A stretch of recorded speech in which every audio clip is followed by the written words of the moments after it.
à remercier particulièrement nos partenaires de cet événement, donc l'Association des maires de Haute-Savoie, dont nous avons 2 représentants aujourd'hui, Madame Lauriane Mounier-Faro, qui est directrice, et Monsieur Cyril Catellino, le maire de Châtillon-sur-Cluse. Et également l'agence Écomobilité, qui est représentée par Romain Combe et Julien Magnier, à qui je cède la parole maintenant. Bonjour à tous. Donc, Julien Magnier, directeur de l'agence Écomobilité. Donc, quelques mots effectivement avant de laisser la parole aux différents intervenants de cet après-midi pour vous dire qu'on est effectivement très heureux de participer à ce lancement aujourd'hui et à ce cycle qu'on va mener pendant plusieurs mois.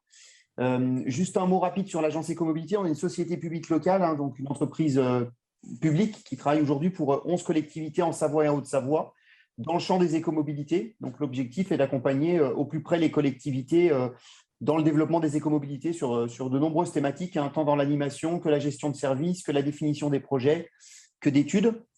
Donc forcément, quand Jean Varlet et Sandra Pinmoureau nous ont sollicité, on a tout de suite répondu favorablement pour pouvoir être acteur de ce cycle qu'on lance aujourd'hui. Donc très heureux de voir que ça a bien répondu dans les collectivités de Savoie et de Haute-Savoie, avec des profils très différents entre des élus, des techniciens, des grandes villes, des plus petites, des EPCI. Enfin, c'est vraiment très intéressant, je pense, dans la diversité des participants. Et donc, j'espère que les échanges seront riches et nourris. On a essayé de faire un programme le plus complet possible sur une problématique qui est importante et qui le devient de plus en plus. On le ressent dans les échanges qu'on peut avoir avec les élus et les techniciens au quotidien, y compris sur des territoires comme ceux des Deux-Savoies. Donc voilà, très heureux de vous accueillir aujourd'hui pour ce temps. Malheureusement en visio, compte tenu encore du contexte qui ne nous permet pas de nous rencontrer, mais on espère qu'on aura des occasions pendant toute la durée de ce cycle de se rencontrer et d'échanger de vive voix en face à face. Voilà, et donc je suis accompagné de Romain Combe, qui est responsable d'activité sur la Haute-Savoie de l'agence Écomobilité. Peut-être un mot sur le… Non, c'est bon ? Ben voilà. Oui, peut-être Lauriane pour l'Association des maires de Haute-Savoie. Oui, bonjour à toutes et à tous. Merci en tout cas à l'agence Écomobilité et à la fondation de l'Université Savoie-Mont-Blanc de nous avoir associés à ce cycle de séminaires. C'était important pour nous qu'on soit partie prenante parce que les questions de mobilité, c'est des questions qui sont au cœur des problématiques des collectivités. On a récemment lancé un questionnaire auprès de toutes les collectivités de Haute-Savoie à la demande du conseil départemental pour leur demander quelles étaient leurs grandes attentes, leurs principales attentes dans les années à venir sur ce mandat en termes de politique publique. Et j'ai regardé tout à l'heure les réponses. Sur 160 réponses qu'on a eues, le terme mobilité, c'était tout à fait libre, hein, les réponses étaient ouvertes. Le terme mobilité revient 70 fois dans les réponses. Sans parler de tous les autres termes que je n'ai pas comptabilisés et qui peuvent se rapprocher de ces problématiques-là, de cet objectif-là. Donc, c'est pour dire que voilà, ça c'est vraiment au cœur des enjeux et des politiques publiques. Donc, je suis ravie qu'on puisse être associé à ce cycle de séminaires. Je ne sais pas s'il y a principalement des élus ou des fonctionnaires. Nous, en tout cas, notre objectif est de former, d'informer, de sensibiliser les élus, les collectivités aux problématiques, de les aider à prendre en main ces problématiques-là. Et donc, je suis contente de voir qu'on a un certain nombre de participants aujourd'hui et sûrement plus sur la suite en présentiel qui sera peut-être aussi très appréciée des uns et des autres. Et je laisse la parole à Cyril Catellino, qui est membre du bureau de l'Association des maires, que je remercie de représenter le président, Nicolas Rubin, aujourd'hui, et qui va vous dire quelques mots. Merci à toutes et à tous, et puis bon séminaire. Je serai obligée de vous quitter dans une petite heure. Eh bien, ouais, bonjour à tous. Merci Lauriane. Effectivement, c'est un enjeu majeur. Je ne vais pas en rajouter.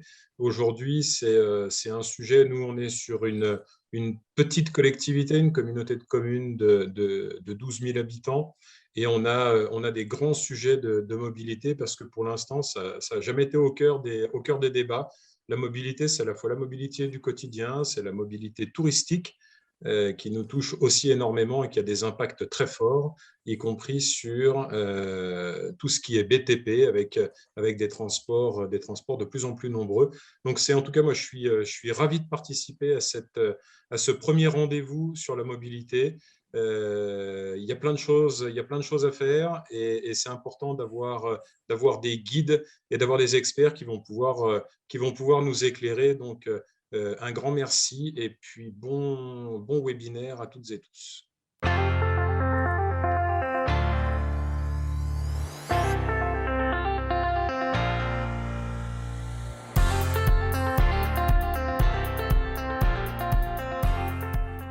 Voilà, bonjour à tout le monde. Jean Varlet, Université Savoie-Mont-Blanc, géographe, et qui essaie de vous présenter un point de vue de géographe sur cette question-là. Avant de commencer, je dois dire que, puisqu'on a conçu ensemble les affaires, l'idée est qu'on ait des entretiens, des rendez-vous comme celui-ci, qui soient des rendez-vous de partenariat, qui mettent en synergie les uns et les autres, de façon que acteurs territoriaux, acteurs économiques, acteurs académiques puissent échanger et s'informer réciproquement sur un certain nombre de choses. Il s'agit de formation, il s'agit d'échanges. Je suis très, très heureux que ceci puisse se faire. Un petit point technique, au départ on avait prévu de commencer par l'intervention de Vincent Kaufmann, qui aborde lui des questions vraiment de mobilité pure et dure, si on peut dire, vu du côté du sociologue. Mais il se trouve que pour lui aujourd'hui c'est sa journée de rentrée à l'EPFL, et donc très gentiment il a pu décaler son intervention à 16h. Donc en termes de logique et de cohérence, il n'y en a peut-être pas tout de suite, mais voilà, son intervention se fera entre 4 et 5 tout à l'heure. Merci à lui d'avoir malgré tout accepté d'intervenir. Alors pour ce qui concerne le propos que j'aborde sur la question de l'enjeu de l'accessibilité à propos de mobilité territoire, bon, le mot accessibilité est une chose, accéder à, les moyens d'accéder, etc. Mais ce qui revient le plus souvent depuis très longtemps, depuis 3 siècles en France, depuis les années 1950-60, beaucoup plus fréquemment dans la période récente, c'est le mot désenclavé. Vous voyez ces affiches, que l'on soit sur des grands itinéraires, que l'on soit en ville, que l'on soit en région, etc. Le désenclavement est abordé par tout le monde, et même, vous voyez en bas à gauche ici, dans un quartier de Nantes, il me semble bien que c'est celui-ci, le tramway, quand il a été mis en service, a été imaginé pour être un outil, un instrument de désenclavement d'un quartier de la ville. Donc voilà, les questions est forte. Désenclavé, enclavé, voilà des mots extrêmement importants dès qu'il est question de relations, d'interaction entre réseaux de transport et territoire. Alors, je vous propose de suivre le plan suivant, la notion d'ouverture-fermeture. On ne sera pas très long, mais rappeler quelques éléments forts. Et puis ensuite, deux façons d'aborder la question qui sont complémentaires, ouverture-fermeture par l'aménagement d'infrastructures, et puis la même chose, mais par le fonctionnement des réseaux, les réseaux d'un support, réseau d'équipement, réseau fonctionnel, fonctionnement des réseaux. Voilà des façons d'aborder la question qui résultent de travaux de recherche menés par-ci, par-là en France, dont j'ai pas mal contribué, et puis il s'agit de prendre de la hauteur et de prendre du recul et de voir un peu qu'est-ce qu'on peut retirer, comment vous pouvez appréhender ces questions-là, peut-être d'une manière un peu plus large que ce qui est habituellement considéré. Alors, pour ce qui est de la notion d'ouverture-fermeture de territoire, tiens, ça ne marche plus là. Pardon. Voilà. Mais c'est bien ça. Voilà. Revenons tout de suite à la source, l'étymologie des mots, la racine. Et dans les deux mots, enclavement, désenclavement, il y a le mot clave qui vient du latin clavis, qui veut dire la clé. Et tout est là, finalement. La clé qui ouvre, la clé qui ferme. Alors, enclavement est un mot négatif. Désenclavement rajoute un préfixe négatif, quelque chose de négatif. Donc, la clé qui ouvre, c'est quand même mieux que désenclavement. Et plutôt que de parler de désenclavement, on parlera aujourd'hui d'ouverture de territoire, à l'inverse de la fermeture. Cette notion est multiscalaire. Elle concerne le globe, elle concerne un continent, elle concerne un sous-continent, elle concerne un État, elle concerne une région, un département, une ville, elle peut concerner un quartier. Dans chaque échelle géographique, la question de fermeture ou d'ouverture est absolument possibles à utiliser et à aborder. Dans le temps également, il est important de ne pas oublier que l'enclavement, désenclavement est quelque chose qui est abordé sur le temps long. Certes, on veut sur le temps court, mais sur le temps long, il ne faut pas l'oublier. Des situations de fermeture peuvent devenir des situations d'ouverture, mais l'inverse aussi. Et on a des régions en France, par exemple, qui ont connu le système dans les deux sens. Donc, toujours avoir en tête que la dimension temporelle est importante à prendre en compte. Enfin, l'accessibilité n'est pas l'attractivité. Bien souvent, on peut confondre ces deux mots. Attractivité concerne la possibilité d'un lieu ou d'un territoire d'attirer des flux, des marchandises, des hommes, des activités économiques, etc. Donc l'attractivité résulte d'abord et avant tout du potentiel qui existe dans un lieu pour attirer, donc notamment des richesses, des activités économiques, une puissance métropolitaine ou autre, par exemple. L'accessibilité, c'est autre chose, c'est les moyens d'accéder à un lieu, ou la façon d'accéder à un lieu. Alors l'accessibilité peut être facteur d'attractivité, ça c'est bien d'accord, mais ne confondons pas les deux mots, de même qu'on ne confond pas désenclavement et développement. Développement, c'est une partie économique. Certes, le désenclavement peut aider au développement, mais parfois, c'est l'inverse qui peut se produire si toute une série de facteurs ne sont pas réunis. Alors, on développe maintenant ce deuxième point, comment ouvrir ou fermer par l'aménagement d'infrastructures. Déjà, rien que le mot fermeture ici, dans mon discours, doit vous choquer peut-être, mais vous allez voir qu'un certain nombre d'éléments permettent d'aller dans le sens aussi de cette fermeture. Commençons tout d'abord par l'ouverture. L'ouverture qui est souvent liée, fréquemment liée depuis bien longtemps, à l'apparition d'une innovation technologique, quelle qu'elle soit, plutôt ici, et qu'il s'agisse de chemin de fer, qu'il s'agisse d'autoroutes, qu'il s'agisse de TGV plus récemment, qu'il s'agisse d'avions, qu'il s'agisse d'autres moyens de transport, les gains de temps de parcours peuvent être considérables à partir du moment où il y a un saut majeur sur le plan technique entre l'ancien mode de transport prédominant et le nouveau. Alors, si on prend le cas des autoroutes en France, les études, les recherches ont montré que globalement, les gains de temps sont aux alentours de 40%. Vous voyez, essentiellement à longue distance et à moyenne distance. À longue distance, par exemple, entre Bordeaux et Lyon, puisque je me suis occupé pendant longtemps de l'observatoire de l'autoroute A89 entre Bordeaux et Lyon, il fallait 10 heures en voiture, et à part la route nationale 89, et avec l'autoroute A89, il ne faut plus que 6 heures, moins 40%. À moyenne distance, entre Clermont et Brive, 1h40 au lieu de 3 heures, et pareil en gros entre Brive et Bordeaux, on est également dans les mêmes ordres de grandeur de gain de temps. Par contre, à courte distance, c'est de l'ordre de 20, 30, 40, peut-être 50 km. Alors là, les gains sont beaucoup plus faibles, voire inexistants selon les configurations. Pour quelles raisons ? Essentiellement parce que quand on est à petite distance, il faut d'abord rejoindre l'autoroute de l'endroit de départ, donc une route d'accès, quelques kilomètres, voire 10 kilomètres ou plus. Une fois qu'on a fait le trajet autoroutier, il faut faire la même chose dans le sens inverse vers la ville de destination. Donc les temps d'acheminement, les parcours terminaux, finalement, font que la moyenne globale diminue petit à petit et que le taux de gain est plus faible. Parfois même, il n'est pas du tout intéressant, autant continuer à prendre la route nationale dès lors que la distance est trop faible. Quand on regarde un peu pour ce qui est des TGV, là je n'ai pas fait d'études bien pratiques, bien claires, bien chiffrées, mais on est dans cet ordre de grandeur, on est toujours dans le même ordre de 30 à 40, voire 50%, mais plutôt aux alentours de 40 pour des TGV directs. Dès lors qu'on fait toute une série de parcours coudés, ça devient un peu plus compliqué. Exemple sur le cas autoroutier, au-delà des gains de temps de parcours, la traduction se fait aussi par l'extension des espaces accessibles. Ici, dans le cas de l'autoroute A89, l'échangeur Ussel-Ouest, le point jaune au centre, à partir de là, on a calculé, fait des mesures de temps de parcours et sont figurés sur la carte, voyant les gens en bas à droite, les temps de 15 minutes, 30 minutes et 45 minutes au point maximal à l'extrémité. En vert, tout ce qui est fait par la route route classique, et en rouge l'autoroute, et en orange par la route classique, mais à partir d'un diffuseur autoroutier nouvellement créé.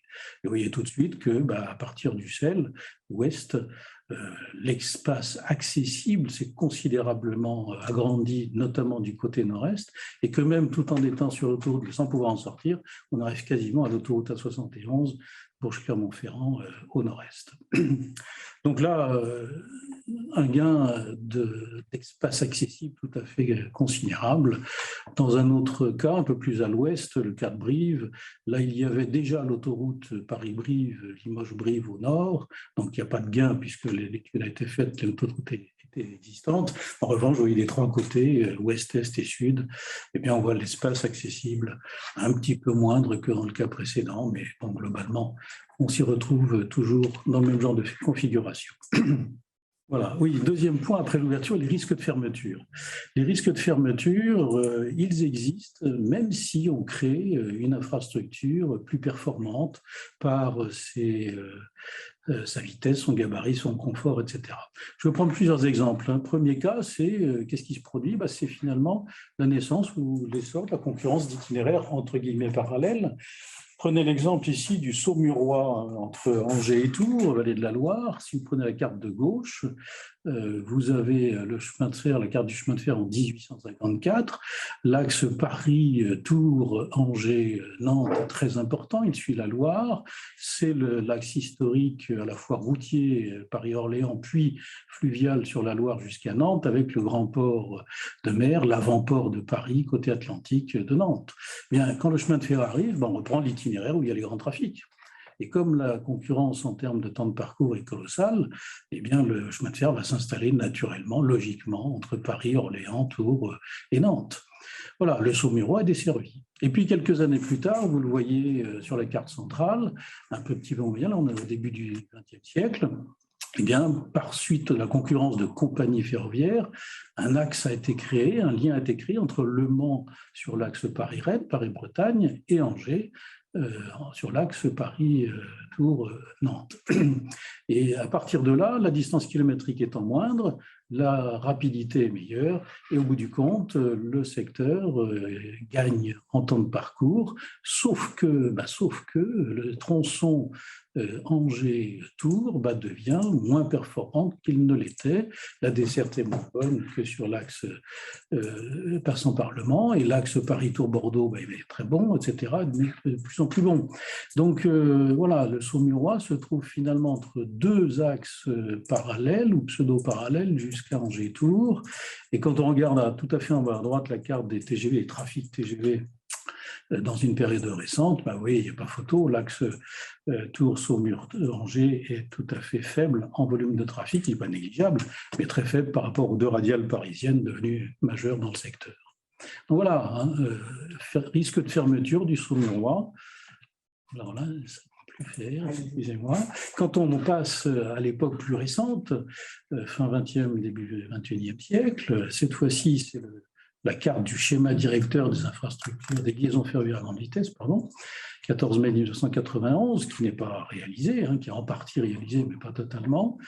Vous voyez notamment que, pour reprendre le cas précédent, pour aller en Bretagne et dans l'Ouest Atlantique, eh bien, on a créé une LGV dite Atlantique qui va sur Tours et qui va sur Le Mans, qui a été prolongée récemment jusqu'à Rennes, mettant fin à la suprématie dans le secteur du tronçon Paris-Le Mans via Nogent-le-Rotrou. Lui-même se retrouve désormais donc moins bien desservi, il n'y a plus de trains rapides, il n'y a que des trains régionaux qui desservent plutôt de façon omnibus ou semi-direct, et la fréquence, les vitesses sont moins bonnes. Quand vous regardez la LGV Nord Paris-Lille, eh bien, que s'est-il passé à la suite de ça? L'axe Paris-Compiègne-Maubeuge, Namur, Liège, qui était très performant, international, devient désormais délaissé. Et quand on habite Maubeuge, désormais, aller à Paris est compliqué, et il vaut mieux se rendre à Lille pour prendre le TGV, donc faire 1 heure de train vers Lille pour ensuite faire 1 heure de TGV jusqu'à Paris, etc. Et quand vous voyez la LGV, non pas Rhin-Rhône, puisque ce n'est pas du Rhin-Rhône, mais du deuxième ligne est ou vers Dijon et puis Mulhouse, Bâle, vous voyez, quand elle a été ouverte, la ligne classique Paris 3, Vesoul, Belfort a connu elle aussi une diminution considérable de la desserte. Donc voilà, et puis on en a d'autres, hein, j'en passe. Dans la période, alors on peut le voir à l'échelle d'un axe, d'un mode, mais quand on le regarde à l'échelle d'un territoire, d'un espace géographique, je vais essayer d'être rapide là-dessus, on se rend compte qu'il peut se produire des événements tout à fait considérables. L'exemple du Roannais est assez extraordinaire et malheureusement dramatique pour ce pays. On a Roanne qui était sur l'axe majeur du point de vue trafic de marchandises entre Paris et Lyon et Italie, Méditerranée, par la circulation fluviale et canaux qui avaient été mis en place. Roanne était un lieu de transbordement de ces marchandises entre navigation fluviale et route Roanne-Lyon. Et puis, donc, a connu un grand développement économique avec création notamment d'activités de transbordeurs, d'activités de mariniers, de construction navale, etc. Bien. Et puis, quand le chemin de fer est arrivé depuis Saint-Étienne, pas de problème. Quand il est arrivé depuis la vallée de la Loire, pas de problème. Mais dès qu'en 1858, le pont ferroviaire métallique a été réalisé sur la Loire, joignant les deux segments, et bien tout d'un coup, la batellerie s'est trouvée en grande difficulté, la concurrence a été énorme et Roanne a perdu petit à petit de sa superbe en matière de développement économique et de point nodal extraordinaire. Alors ça ne s'arrête pas là, parce qu'en 1842, que s'était-il passé? Eh bien, l'État avait dit, dans la planification avec l'étoile Legrand, avait dit on va faire passer le grand itinéraire ferroviaire Paris-Lyon-Méditerranée par Dijon et la vallée de la Saône, mettant à distance ce pays du Rouennais. Quand plus tard la route reprend du poil de la bête au XXe siècle, eh bien c'est la nationale 7, Paris, Moulins, Roanne, Lyon qui devient l'artère majeure, et les bouchons dans les années 50, 60, 70 étaient encore majeurs. Mais quand l'État a décidé de faire passer l'autoroute Paris-Lyon-Marseille par le couloir de la Saône, deuxième fois que le Rouennais est concerné par cette dégradation.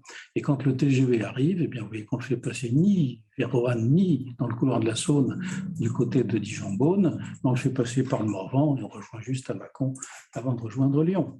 Autrement dit, vous avez un système qui est quand même extrêmement fonction de décisions politiques qui peuvent être locales, mais qui peuvent être aussi surtout extérieures et nationales ou régionales.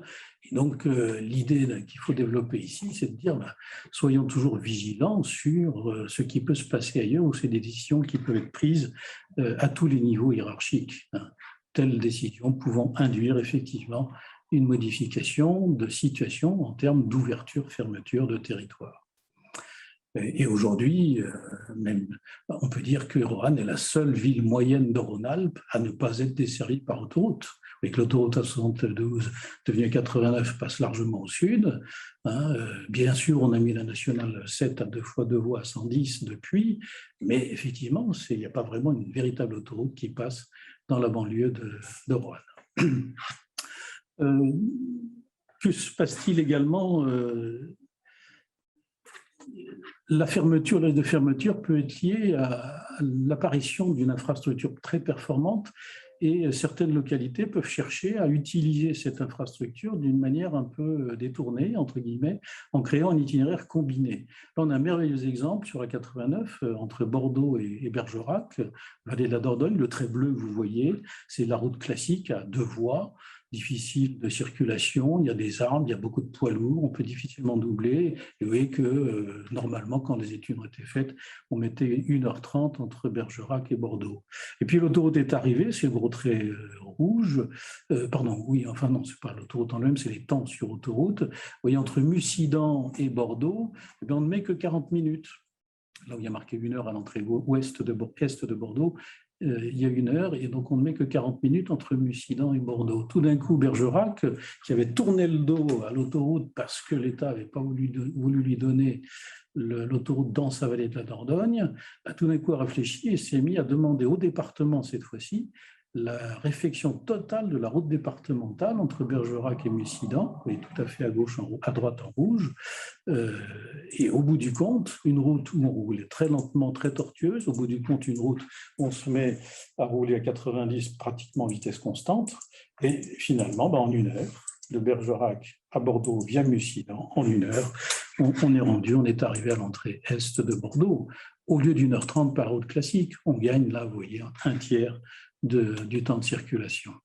Dans d'autres circonstances, plus à l'est, le long de l'autoroute A49, vous voyez Limoges, Clermont-Ferrand, à l'ouest et à l'est. Le trait vert, c'est la route classique nationale, passant par Pont-au-Mur et Aubusson.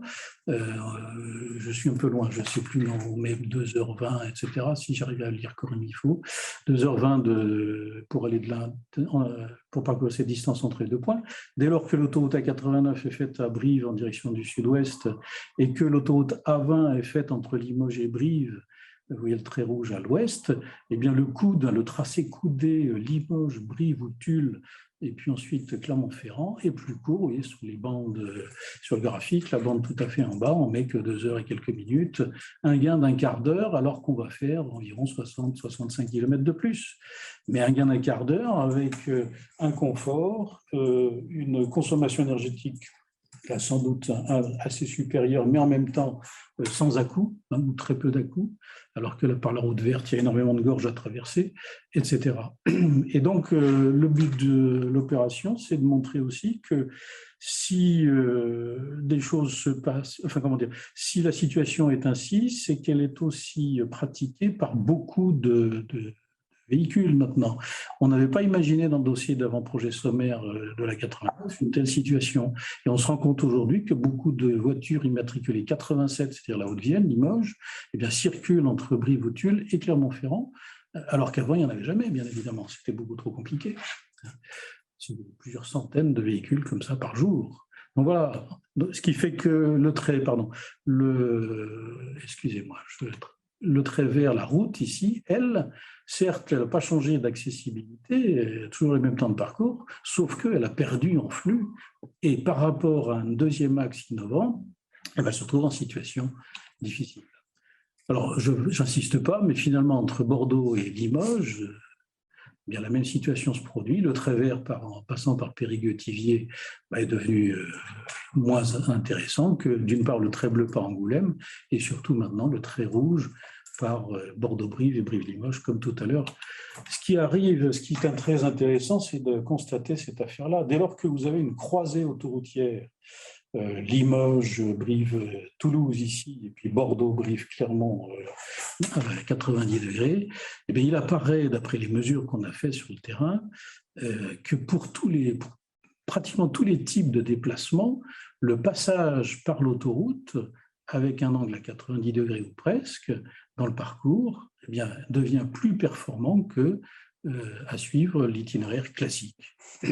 Qu'il s'agisse de Bordeaux à Saint-Thirier, de Bordeaux à Sarlat, qu'il s'agisse de Limoges, Clermont, Bordeaux, Limoges, pareil, mais entre Clermont et Toulouse, à droite, même topo, il est plus simple et plus rapide de passer par Brive, mais à l'intérieur du quadrilatère, vous voyez que pour aller de Bergerac à Brive, pour aller vers le centre, eh bien, il y a des tas de localités, de villes petites ou moyennes qui ont intérêt à rejoindre l'autoroute pour se rendre à Brive. Et si vous partez de Brive et que vous allez vers les périphéries, à 90 degrés et de traverser les côtés du quadrilatère pour aller vers, qu'est-ce que j'ai indiqué, Montluçon, etc., eh bien, il devient plus intéressant de suivre les deux petits côtés du triangle. Et là, on arrive à cette idée que l'inégalité triangulaire est remise en question et que suivre les deux petits côtés d'un triangle peut être beaucoup plus intéressant que de suivre l'hypoténuse. Et donc, à ce moment-là, qui est ouvert, qui est fermé? Évidemment, qui est ouvert, c'est tous les lieux qui sont le long de cet axe des deux petits côtés du triangle. Qui est fermé, qui se ferme ou qui se referme, point d'interrogation. Eh bien, c'est l'axe traditionnel historique, bimillénaire souvent. Voilà, donc, excusez-moi, je reprends les principaux points ici qu'on a évoqués tout de suite, j'insiste pas. Si maintenant on aborde, troisième point, la question des fonctionnements de réseau par rapport à l'ouverture-fermeture du territoire. C'est quelque chose de plus récent, plus nouveau, souvent peu évoquée. Alors bien sûr, l'ouverture fonctionnelle est manifeste, qu'il s'agisse de fréquence, de confort, de tarification ou d'autres paramètres qui constituent les dessertes. L'amélioration des dessertes par ces nouvelles infrastructures est souvent remarquable, mais parfois on crée un réseau de toutes pièces. Il ne s'agit pas de créer d'infrastructures, mais le meilleur exemple, c'est dans le transport aérien ou dans le transport maritime, quand on crée des réseaux utilisant le système des hubs and spokes, un hub, une plateforme de correspondance, et spokes, les rayons, eh bien on crée des liens, des parcours finalement avec deux côtés d'un triangle, entre guillemets, et on laisse tomber la ligne droite. Mais la question n'est pas là. La question est que si, avec l'exemple de Clermont-Ferrand ici, qui a connu un très grand hub aérien, la question est que Clermont a été enclavé, que grâce à la création de ce hub, Clermont a été désenclavé, s'est ouvert considérablement avec toute la façade ouest du territoire français, la façade est du territoire français, mais aussi les métropoles européennes de l'axe rhénan, l'Italie, et du jour au lendemain, enfin, j'exagère pas, dans quelques années, quand la compagnie régionale a été rachetée par Air France, eh bien Air France a gentiment démembré ce réseau, enlevant chaque année un ou deux segments pour qu'en 2008, tout s'épuise, tout soit terminé, et voilà, et que l'Oriane revienne à quelque chose de plus fermé. Alors, le système de la grande vitesse est assez intéressant. Là, il s'agit d'accessibilité calculant des tas d'indices à partir de critères d'aller-retour, d'aller simple, de fréquence, de vitesse, et j'en passe, de correspondance.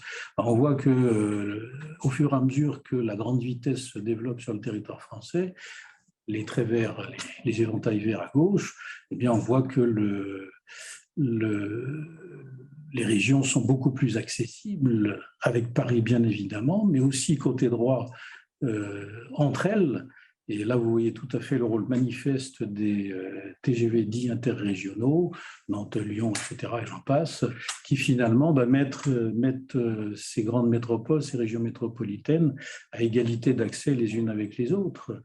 Dans le système antérieur, la 1984-85, en prenant 11 critères d'accessibilité, j'avais obtenu quelques cartes. Alors celle du haut, vous voyez l'accessibilité de Paris en chemin de fer sur l'ensemble du territoire. À l'inverse, à l'autre extrême, Rodez à droite, qualité d'accessibilité ferroviaire très très faible, voire nulle.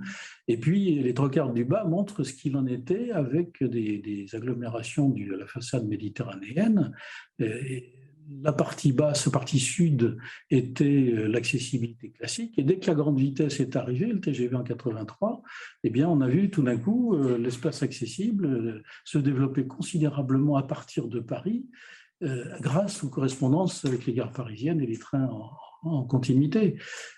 Alors là, ce qui est intéressant, c'est de voir que d'un côté, vous avez une accessibilité une ouverture qui se fait, qui est considérable pour ces localités de la façade méditerranéenne, mais en même temps, les espaces qui sont entre les deux patates, si on peut parler comme ça, entre cette situation duale, eh bien, ces localités se trouvent en situation enclavée, bien sûr, non pas refermées, mais l'accessibilité n'a pas bougé, ils ne peuvent pas monter dans le train. Ils le voient passer, mais ils ne peuvent pas monter dans le train. Ce qui fait qu'on arrive petit à petit aujourd'hui à droite à la mise en évidence de l'existence d'un archipel métropolitain sur le plan strictement de la circulation ferroviaire, d'accessibilité. Vous voyez que les patates autour de Lille, de Strasbourg, de la Lorraine, de Paris bien sûr, de l'ouest Tours, Angers, Nantes, Rennes, de l'axe Saône-Rhône et puis maintenant Bordeaux, eh bien, sont des patates qui finalement sont à peu près à égalité d'accessibilité entre elles. Mais par contre, entre ces îles très bien accessibles, eh bien, règne un océan de ces territoires qui sont peu accessibles ou dont l'accessibilité n'a pas été modifiée, mais relativement deviennent en accessibilité plus faible. La dégradation de la desserte peut être bien sûr un facteur de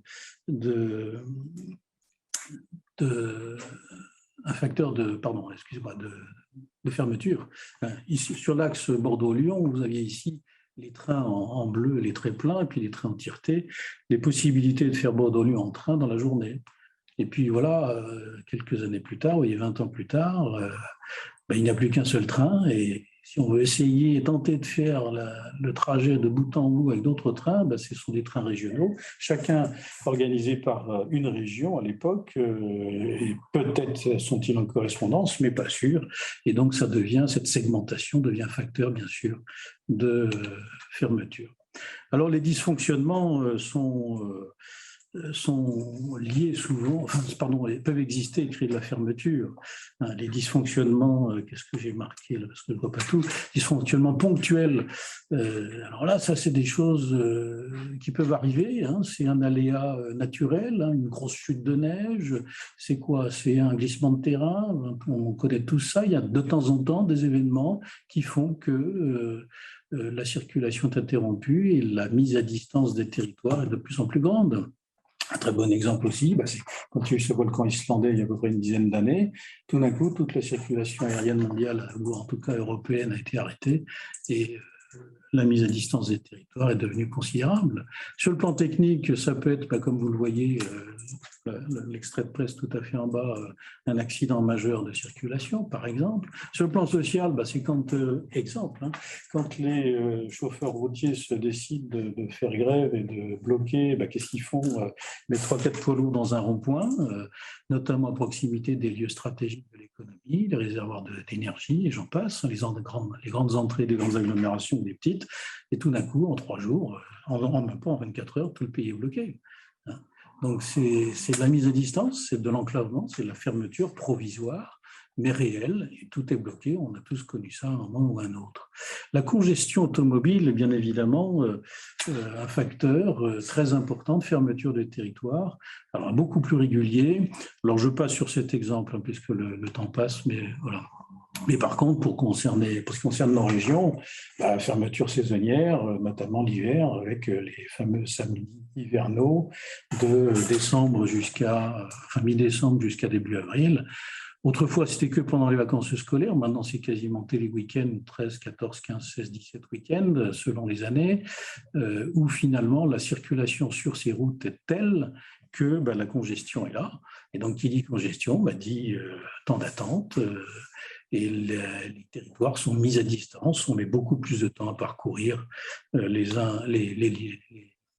axes qu'habituellement, qu'en période fluide. Quelques photos, vous connaissez tout ça, on n'insiste pas. Mais voilà, là, le géographe, tout d'un coup, il réfléchit, puis il se dit, tiens, là, c'est très rouge, c'est là où c'est complètement congestionné. On roule à 10 à l'heure, 20-30 à l'heure, bien. On met 3 heures pour faire Lyon-Chambéry, puis on met 3 heures pour faire Chambéry-Moutier, et puis on va mettre 2 heures encore de plus pour monter en station. 8 heures pour faire Lyon station au lieu de 3, c'est quand même, ou 2,5, c'est quand même extrêmement excessif. Et on est dans un espace fermé, les points violets indiquent que les cols avec la neige sont fermés. Donc il n'y a qu'une seule entrée, qu'une seule sortie, et tout le monde est coincé. Alors on avait une situation autrefois de discontinuité, l'autoroute a été mise par exemple entre Lyon et Chambéry, et puis ensuite les routes n'étaient pas en bon état. Avec les Jeux Olympiques, on a créé une amélioration magnifique, l'autoroute par exemple entre Chambéry et Moutier, puis l'accès aux stations, et puis avec ces situations de congestion, on crée de la discontinuité à nouveau, on ne circule plus correctement. Et quand on voit que ça concerne la Tarentaise, mais aussi l'Oisans, mais aussi la vallée de l'Arve et le pays du Mont-Blanc, tout d'un coup on dit quoi? Que l'enclavement il est régional, puisque tous les massifs des Alpes du Nord sont inaccessibles ou accessibles très lentement du fait d'un très grand flux de touristes, de véhicules touristiques. Le petit futé qui veut chercher un autre itinéraire, il n'en trouve pas. Donc il y a ça qui fonctionne dans le sens entrant le premier samedi, dans le sens entrant et sortant dans les samedis suivants, et puis le dernier samedi d'hiver, c'est uniquement le sens sortant. Voilà. Et ce qui fait qu'à ce moment-là, on retrouve une situation d'enclavement régional, d'un réenclavement régional qui est temporaire, qui dure toute la journée du samedi, mais il suffit qu'il y ait une chute de neige manifeste pour que vous ayez, comment on appelle ça, les naufragés de la route, la situation des naufragés de la route. On a bientôt fini, j'insiste un peu sur ce dernier point, phénomène régulier, c'est la ville, quelle qu'elle soit très grande, moyenne ou assez petite, elle peut connaître ou elle connaît systématiquement ces situations. À gauche, vous avez un graphe qui montre les vitesses de circulation sur l'entrée nord-ouest de Grenoble. C'est déjà bien loin dans le temps. Mais voilà, plus vous avancez dans le temps de haut en bas, entre 7 heures du matin et puis 9h, 9h30, vous voyez que le temps de parcours s'allonge énormément. Et on arrive alors, quand on cartographie cette situation, avec à mettre en évidence cette bande orange foncé, où finalement, on ne peut plus circuler, on ne peut plus entrer dans la ville, on peut plus, le matin, on ne peut que sortir. Le long de ces traits rouges qui sont dans le orange, eh bien, c'est la file de voitures permanente avec la durée qui est indiquée. Les riverains ne peuvent pas entrer non plus vers la ville. Enfin, le centre-ville est difficile d'accès. Il n'y a que 3 ou 2 axes d'entrée dans l'agglomération, mais dans les agglomérations autres en plaine, je veux dire qu'il y ait 5 ou 6 axes ou 8, c'est la même chose partout. Et donc se crée ce qu'on appelle, ce que j'ai appelé une enceinte fonctionnelle. Non pas le rempart du Moyen-Âge vertical, mais un rempart cette fois-ci horizontal, qui s'étale sur des kilomètres et des kilomètres, et tout le monde reste bloqué. La situation peut varier, bien sûr, selon les jours, celle du mardi-jeudi étant la plus considérable. Enfin, pour les fermetures et de fermetures, ne prenez pas mal ce que je vais dire, j'ai rien contre la sécurité des affaires, des routes, etc., mais les politiques de sécurisation qui se développent depuis plusieurs décennies, de réduction de la vitesse autorisée, quand on passe de 90 à 60, etc., quand on passe de 130 à 110, bon, qu'est-ce qu'on fait? On réduit la vitesse, donc on augmente les temps de parcours entre 2 lieux. Quand on réduit le gabarit des infrastructures, qu'on passe de 3 voies à 2 voies, pareil, il y a plus de voitures sur une seule voie que sur les 2. Donc voilà, on réduit, on diminue la vitesse. Et les contraintes de circulation, ce sont ces giratoires par exemple, qui se sont développés de façon considérable en France. Et à chaque fois, ces ralentissements, attentes, freins. Maintenant, il est avéré que pratiquement tous les giratoires sont créateurs de files d'attente, de bouchons. Et donc, le temps d'accès d'un lieu à un autre est agrandi et multiplié par N selon les secteurs. Enfin, dans les territoires traversés, qui enfin sont libérés souvent de la circulation de transit qui a été rejetée en périphérie, eh bien, les populations locales se sont réappropriées leur territoire, et donc on met du mobilier urbain, on limite la vitesse à 30, etc. etc. Au bout du compte, on se rend compte que la France est en situation maintenant de dualisation du réseau routier. D'un côté, le réseau routier normal, départemental, national et communal, qui connaît ce genre de situation que je viens d'indiquer, donc des vitesses moyennes faibles, beaucoup de contraintes, certes gratuits, financés par les départements et les communes, ou l'État encore un peu. Et puis de l'autre côté, c'est le réseau autoroutier qui, lui, a été beaucoup concédé, où on peut rouler très vite, mais quand on réduit de plus en plus de 130 à 110, finalement, on roule moins, et à péage, bien évidemment, qui donc coûte plus à l'utilisateur. Mais c'est quand même assez intéressant de constater que, par exemple, quand on fait le Clermont-Lyon, où on avait créé une autoroute pour justement désenclaver l'Auvergne et rapprocher beaucoup Clermont de Lyon, eh bien aujourd'hui, depuis déjà peut-être 15 ans, je ne sais plus, on a créé un secteur de 40 km où on roule à 110 maximum. Donc qu'est-ce que ça veut dire par rapport aux objectifs initiaux de désenclavement? Point d'interrogation. Voilà, pour rappeler un petit peu ce qui est évoqué dans ce troisième point, ces éléments-là. Et pour terminer, peut-être retenir ces phrases choc, ouvrir peut aussi fermer, n'est plus enclavé qu'il en croit, oui, parce qu'avec la congestion automobile aux heures de pointe matin et soir, on peut dire que finalement 80% des Français sont en situation d'enclavement ou de fermeture liée pendant ces heures de pointe, en tout cas la plupart des agglomérations. Paris est complètement enclavé, Lyon aussi, etc. Et je passe. Ne jamais en finir avec le désenclavement, oui, parce que, comme vous l'avez vu, à l'échelle de l'histoire, on peut être fermé, on peut s'ouvrir, puis tout d'un coup, on peut se retrouver refermé, sans forcément qu'il y ait beaucoup de changements sur place, mais vu ce qui s'est fait ailleurs, eh bien, la situation de fermeture peut continuer. Donc, ce qui fait qu'il importe une vigilance de la part des collectivités territoriales, des élus, des responsables de mobilité, de transport, toujours avoir un peu de veille par rapport à ce qui se fait ailleurs, ce qui se fait dans les environs, pour être sûr que la situation en termes d'ouverture-fermeture ne change pas dans un sens défavorable. Si jamais il s'avérait que le sens défavorable faisait surface, à ce moment-là, le rôle du politique est justement d'entamer, enfin de réfléchir sur des mesures d'accompagnement qu'il pourrait mettre en place pour amoindrir les effets négatifs d'une éventuelle refermeture. Voilà, merci beaucoup.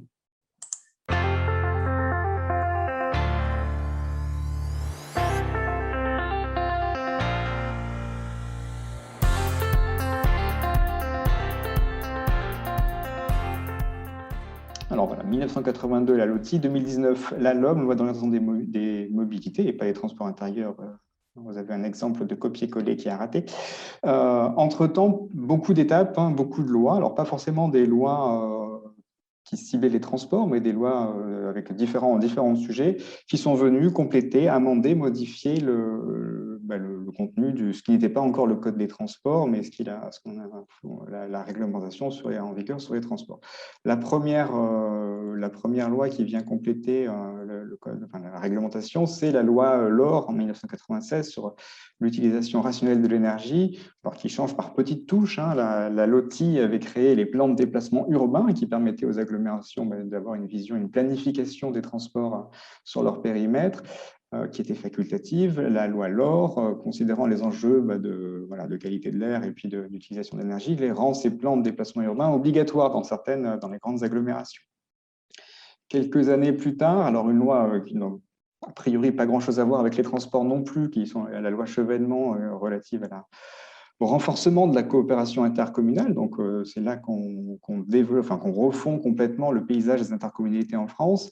Ça a pour conséquence très marquante dans le domaine des transports et de la mobilité d'étendre de façon très significative le périmètre de nos fameuses autorités organisatrices des transports urbains, dont les périmètres s'étendent. Et donc, la compétence d'organisation des transports urbains s'étend à de nouveaux territoires de façon très marquée au début des années 2000. Tout de suite après, justement, l'année 2000, la loi relative à la solidarité et au renouvellement urbain, loi SRU, qu'on connaît très bien par ailleurs, pas forcément pour ses dispositions en matière de transport, mais qui avait quand même une incidence assez forte en la matière, puisque c'est la loi qui, à l'époque, vient consacrer le transfert aux régions des services ferroviaires régionaux. Donc les fameux TER ne sont régionaux que depuis 2002, et donc l'entrée en vigueur de l'article de cette fameuse loi SRU qui est consacrée. Et puis, je vous le disais tout à l'heure, depuis la LOTI, on avait un système avec 4 niveaux d'autorité organisatrice des transports, du niveau communal jusqu'à l'État, en passant par les départements et les régions. Cette loi SRU, en fait, c'est une première loi qui met en évidence les enjeux de coopération entre toutes ces autorités, en créant un nouvel outil, un syndicat mixte, donc qui porte le nom de la loi, un syndicat mixte de type SRU, qui est un syndicat de coordination. Donc, c'est une des premières fois où on vient inscrire dans le cadre législatif français cet enjeu de coordination entre acteurs, entre autorités organisatrices, à l'époque des transports.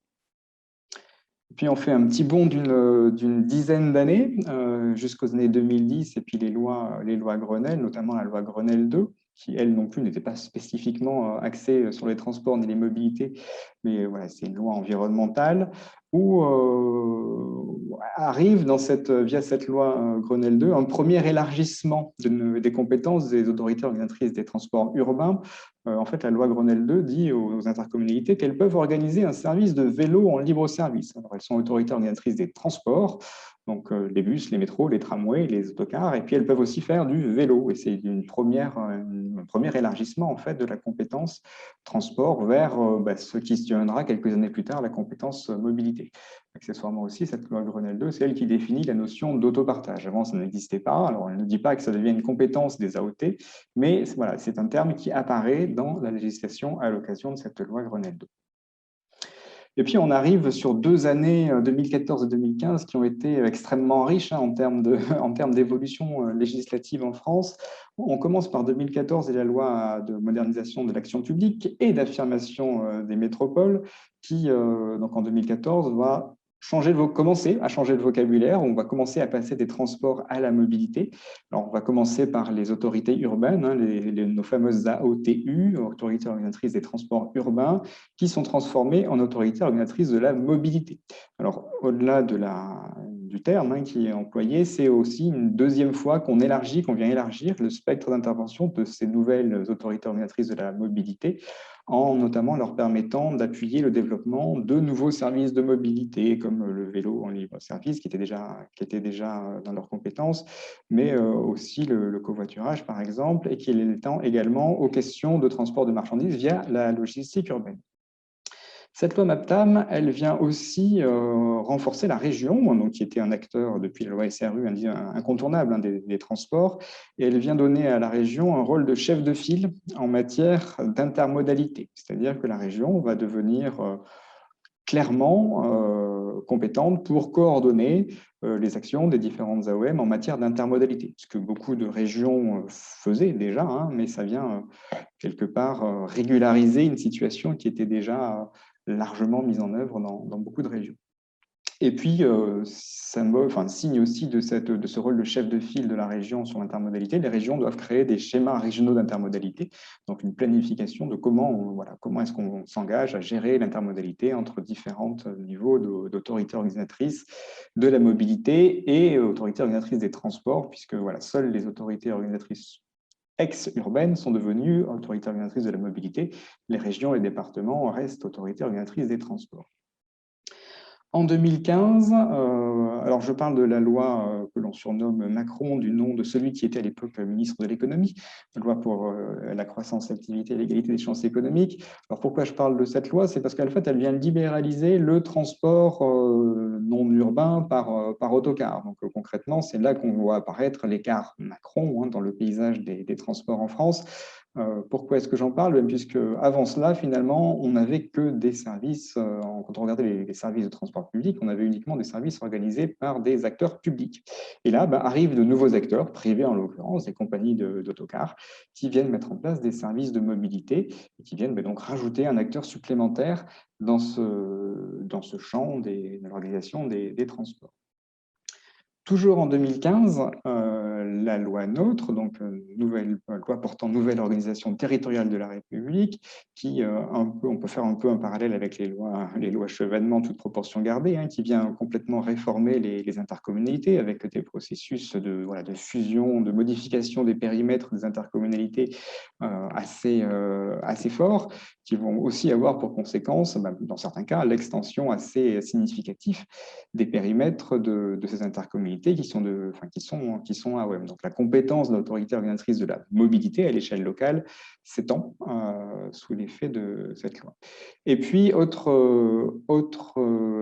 apport majeur de cette loi à l'autre, c'est le transfert aux régions de la compétence transport des départements. Encore une fois, on avait une organisation à quatre niveaux, l'État, les régions, les départements et puis les autorités organisatrices de la mobilité à l'échelle locale.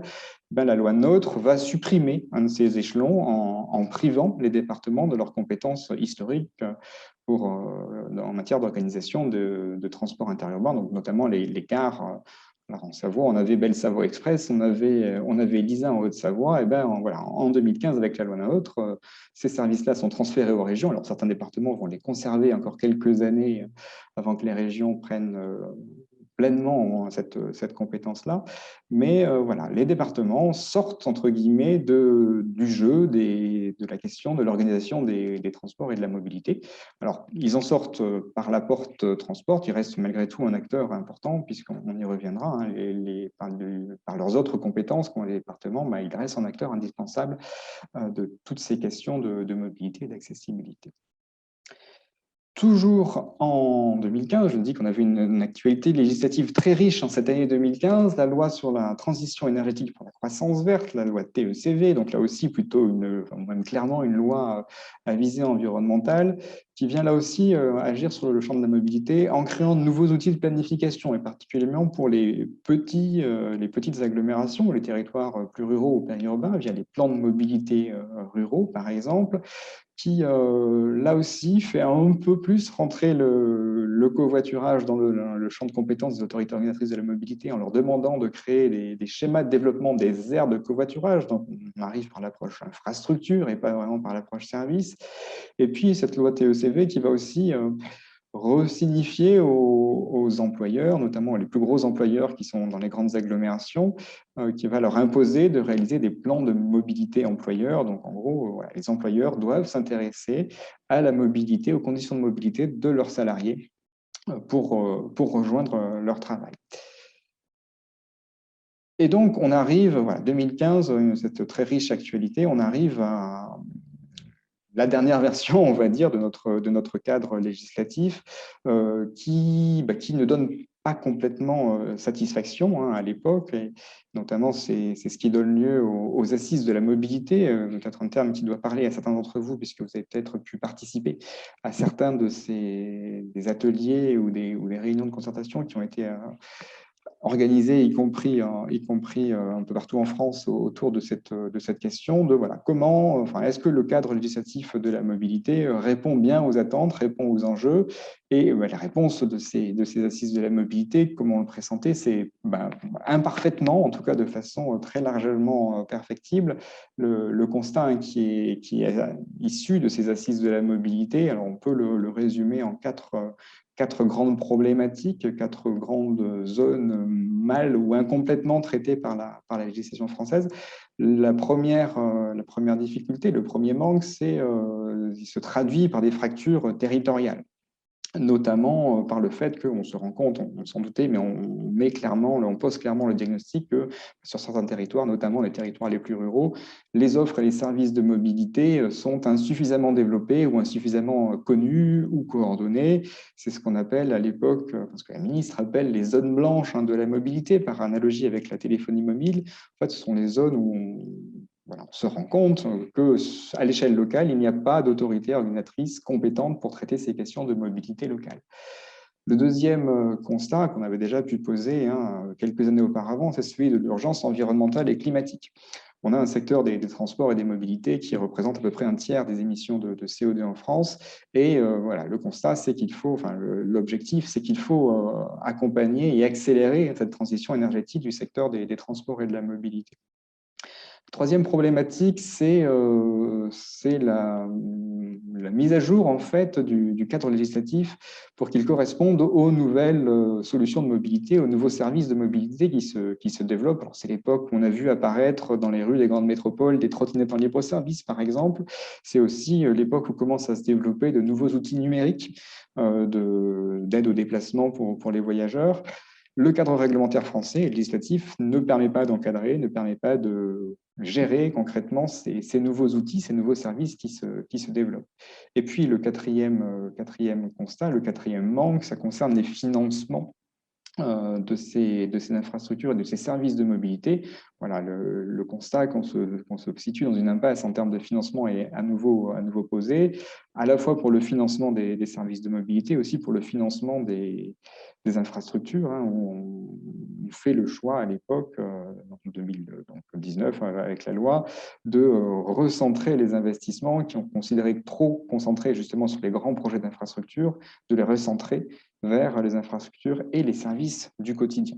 Donc voilà les constats, les quatre grands constats. Alors il y en a d'autres, on pourrait être beaucoup plus complet sur le sujet, mais qui ont conduit aux travaux législatifs sur cette fameuse loi d'orientation des mobilités qui est promulguée en décembre 2019. Alors cette loi d'orientation des mobilités, c'est un texte assez touffu, assez complet, assez complexe, qui est organisé en 5 parties, pardon. Alors, une première partie qui est plutôt relative à la programmation des investissements en matière d'infrastructures de transport, et puis trois autres parties qui vont s'intéresser aux questions de gouvernance des mobilités, aux questions de nouvelles mobilités, aux questions environnementales liées aux mobilités. Donc là, je vais, dans la suite de mes propos, me concentrer essentiellement sur le titre 2, là, que vous voyez en orange, qui s'intéresse particulièrement aux questions de gouvernance des mobilités. Donc, qui fait quoi? Comment s'organise-t-on entre les acteurs de la mobilité pour mieux répondre aux besoins de mobilité quotidiens des habitants, des employeurs, des territoires de façon générale? Alors, je vais essayer de vous donner les 5-6 grandes idées, grandes évolutions qu'a introduites la loi dans le champ de la gouvernance des mobilités. La première nouveauté, on va dire, de cette loi d'orientation des mobilités, ça concerne la compétence de l'autorité organisatrice de la mobilité. On l'a vu au fil des années, cette compétence, elle s'était élargie par petites touches successives. La loi d'orientation des mobilités vient clarifier et encore élargir ces compétences de l'autorité organisatrice de la mobilité en faisant vraiment de l'AOM l'acteur public de référence pour l'organisation et l'incitation, la régulation de tous les services de mobilité. Donc voilà, des compétences élargies pour ces AOM qui ensuite vont pouvoir choisir les services de mobilité qu'elles souhaitent mettre en place ou qu'elles souhaitent soutenir, puisque c'est aussi une nouveauté permise par la loi, c'est-à-dire qu'on parle d'autorités organisatrices des mobilités. Ces autorités peuvent certes organiser les mobilités, mais elles peuvent aussi inciter, soutenir le développement de solutions de mobilité proposées par d'autres acteurs. Ça veut dire que ces autorités organisatrices de la mobilité, elles peuvent, comme elles le faisaient historiquement, organiser et financer des services de transport public, le transport à la demande, des bus, les gares, les trains, comme précédemment. La loi vient leur rajouter des nouvelles compétences en matière de transport solidaire, j'y reviendrai un petit peu plus tard, de vélo, d'autopartage, de covoiturage, etc. Donc désormais, l'autorité organisatrice de la mobilité, elle a au sein de sa compétence des leviers d'action sur tous les services de mobilité à l'intérieur de son périmètre, en organisation, mais aussi en soutien, en concours au développement d'autres services de mobilité, c'est-à-dire qu'elle peut tout à fait soutenir financièrement ou techniquement le développement de services de vélo, de services d'autopartage ou de services de logistique, par exemple. Et puis, dernier point, c'est que désormais, les autorités organisatrices de la mobilité peuvent verser des aides personnelles, financières, notamment au public vulnérable, personnes à faibles ressources, personnes d'insertion, etc. Deuxième apport majeur de la loi, et qui était un des fondements du texte, c'était de doter l'ensemble du territoire d'une autorité organisatrice de la mobilité à l'échelle locale. Alors, vous avez sur cette carte la situation avant la loi d'organisation des mobilités. Donc, toutes les zones que vous voyez en taches colorées, peu importe la couleur, ce sont les territoires pour lesquels une autorité était compétente pour organiser la mobilité à l'échelle locale. Et donc, à l'inverse, tout ce qui reste en blanc, c'était ces fameuses zones blanches. Ce n'est pas parce qu'on est en zone blanche qu'il n'y a aucun service de mobilité, bien évidemment, mais c'est simplement les secteurs dans lesquels il n'y avait pas de correspondant, pas de point d'entrée pour traiter ces questions de mobilité à l'échelle locale. Alors, bien sûr, il y avait historiquement les départements et historiquement les régions, mais qui avaient plus une logique de service interurbain, une logique de maillage, et pas forcément d'approche de précision dans la dentelle, entre guillemets, comme peut le faire une autorité organisatrice de la mobilité à l'échelle locale. Donc, l'objectif de la loi d'orientation des mobilités, ça a été de colorier entièrement cette carte de France. Alors, vous voyez qu'en Savoie et Haute-Savoie, on avait, avant la loi, quand même une couverture du territoire par les autorités organisatrices de la mobilité qui était déjà assez complète, beaucoup plus complète que dans la moyenne, en France entière, puisque c'était à peu près les 3/4 de la superficie du territoire et à peu près le quart de la population qui était dans les zones blanches sur cette carte, donc sans autorité organisatrice de la mobilité à l'échelle locale. Alors, comment faire? Comment coloriser cette carte? La loi, en fait, elle pose un schéma avec 2 niveaux d'autorité organisatrice de la mobilité. Comme avant, en fait, le niveau communal, donc les intercommunalités, vont être ou vont rester les autorités organisatrices de la mobilité à l'échelle locale. Comme auparavant, les métropoles, comités d'agglomération, communautés urbaines étaient déjà AOM de droit, donc de façon obligatoire. Elles le restent. Les comités de communes qui avaient pris la compétence le restent également.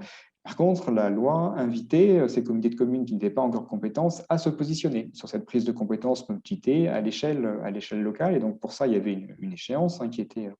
Il fallait délibérer avant le 31 mars 2021 pour prendre la compétence au plus tard le 1er juillet, donc il y a 2 mois et demi environ.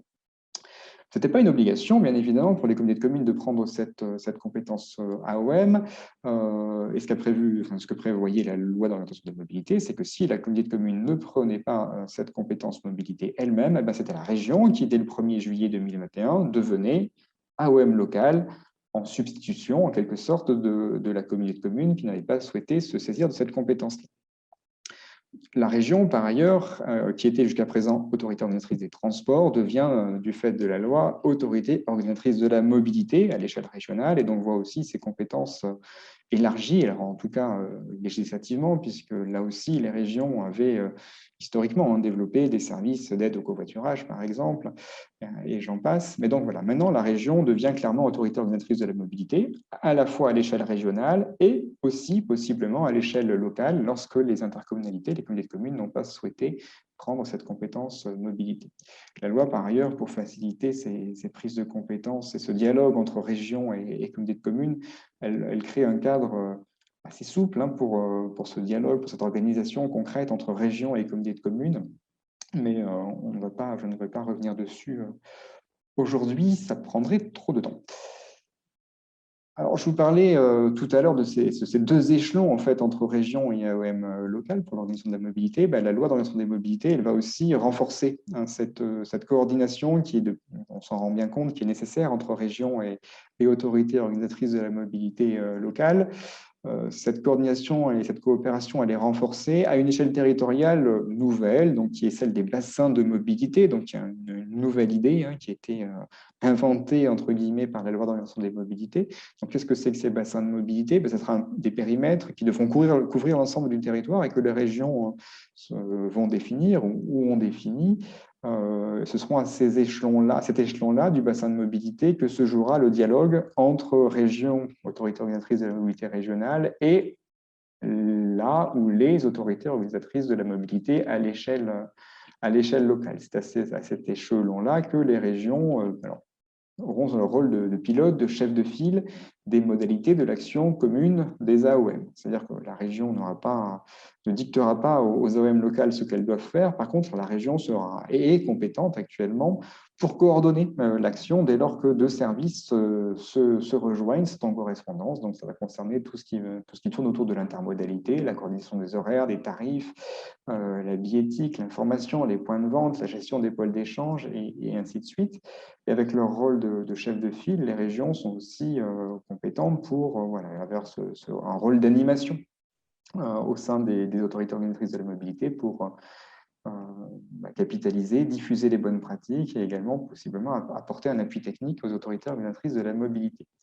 Et puis, pour concrétiser cette coopération entre AOM locales et régions, cette coopération-là va se traduire d'un point de vue contractuel via un contrat opérationnel de mobilité qui va venir fixer les engagements de chacun pour justement que ces modalités de l'action commune des AOM soient les plus communes, les mieux coordonnées possibles. Donc voilà, ce travail de coordination, c'est important de noter, c'est qu'il va se traduire concrètement par un document qui sera signé par l'ensemble des parties prenantes. Alors, coopération entre AOM renforcée par la loi LOM, elle va aussi renforcer la coopération entre les AOM et les autres acteurs qui sont intéressés par la mobilité. Et ça va se jouer dans toutes les autorités organisatrices de la mobilité, qu'elles soient locales ou régionales, puisque la loi crée une nouvelle obligation pour les AOM, qui est de créer un comité des partenaires. Alors, qu'est-ce que c'est que ce comité des partenaires? C'est une instance de dialogue qui va réunir l'AOM, bien entendu, et puis ses partenaires locaux intéressés par les questions de mobilité. Donc, au premier lieu desquels les représentants des usagers des différents services de mobilité et aussi les employeurs. Alors, l'AOM doit obligatoirement associer à son comité des partenaires des représentants d'usagers et d'employeurs. Elle a toute sa main pour réunir plus largement d'autres acteurs concernés par la mobilité. Et donc, ce comité des partenaires, il va se réunir au moins une fois par an, pour dialoguer sur l'offre mise en place, sur la tarification, sur l'information aux voyageurs.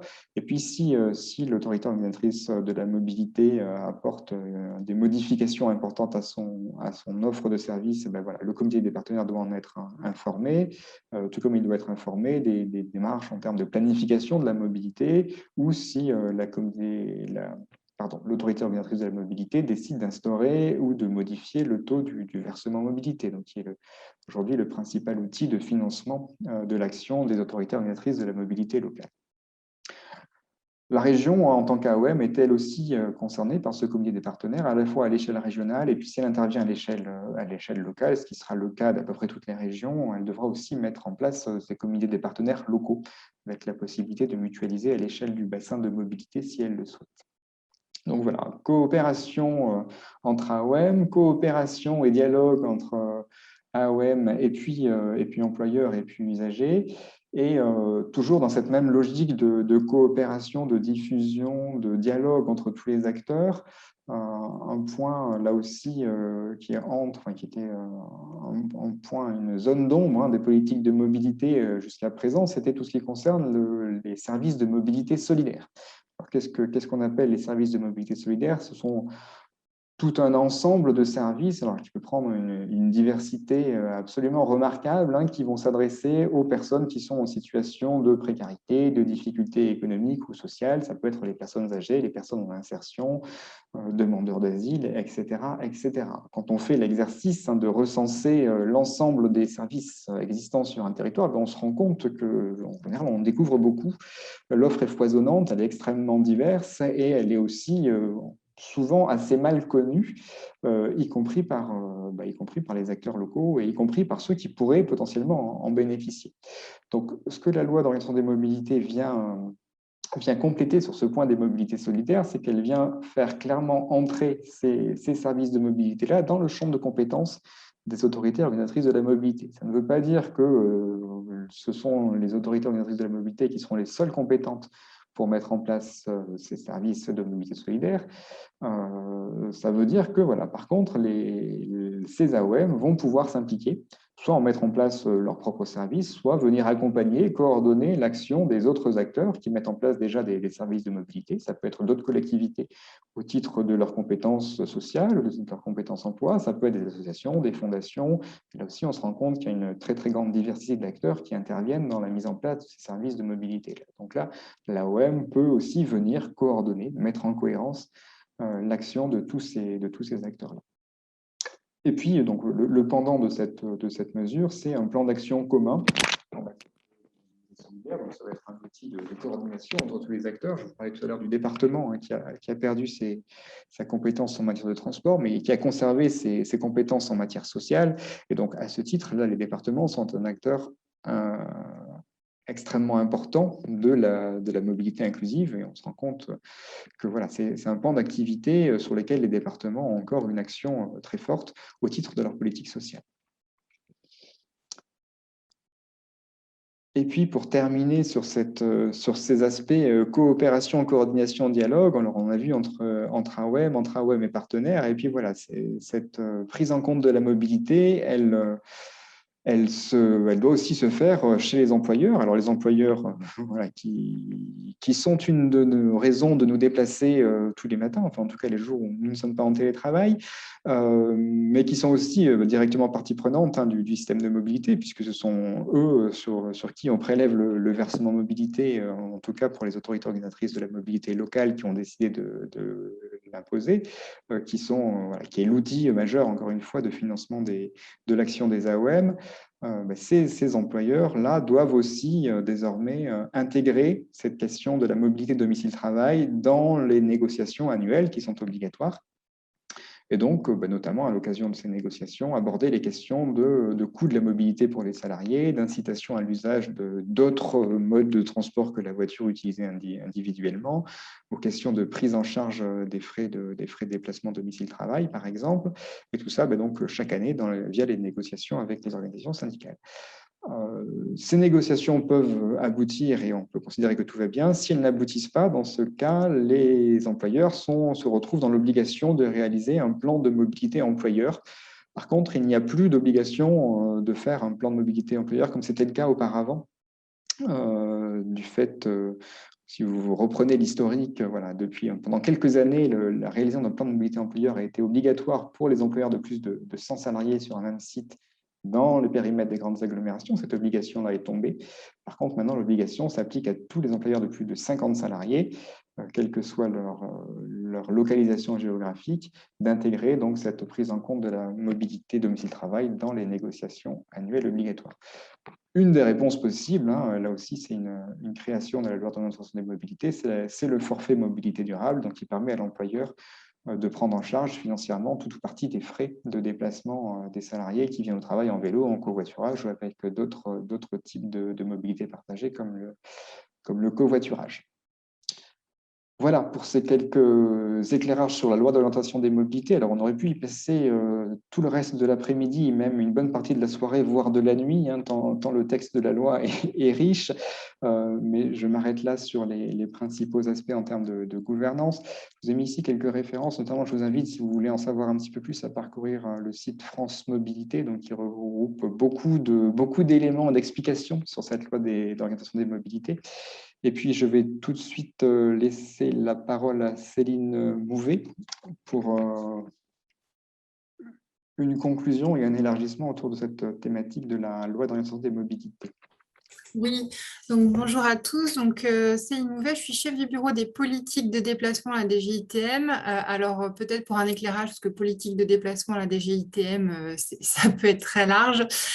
Donc, mon bureau est particulièrement attaché au sujet de l'organisation des mobilités au niveau local, donc tout le cadre institutionnel, financier, technique d'intervention des autorités organisatrices de la mobilité.